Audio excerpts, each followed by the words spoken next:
Do subscribe to Ekeeda channel and press bell icon to get updates about latest engineering, HSC and IIT JEE main and advanced videos. Hello students, today we are starting chapter circulation, and in that we are starting topic arteriosclerosis.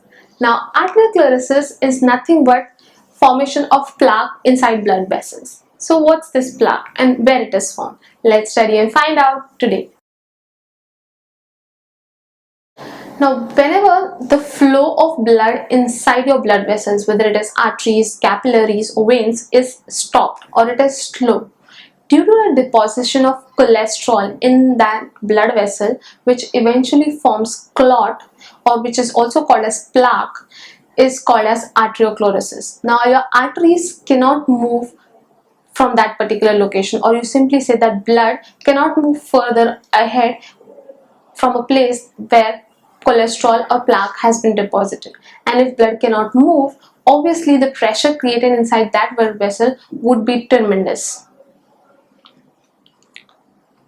Arteriosclerosis happens whenever plaque that's made up of cholesterol molecule. Now this cholesterol is basically the bad cholesterol that gets deposited in the arteries, and there is reduction or the blood flow is very slow. Now plaque is basically made from bad cholesterol, and bad cholesterol comes from all the junk food we eat, all the bad fats we eat, fats which are not good for health. Anything junk that you eat, packed that you eat, has chance of becoming bad cholesterol or plaque for that matter.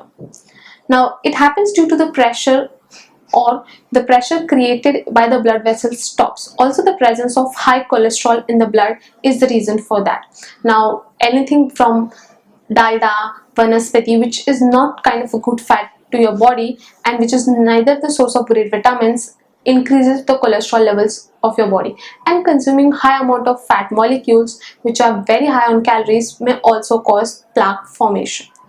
Now if there is blood clot formation on the walls of arteries, then this problem becomes worse. Now whenever plaque deposition increases to certain level and the blood flow is hindered or it is stopped, then the problem is going to increase greater. So students, in this part of the chapter we did study about arteriosclerosis and how arteriosclerosis works. I hope students, we all here are very clear with this concept. Thank you.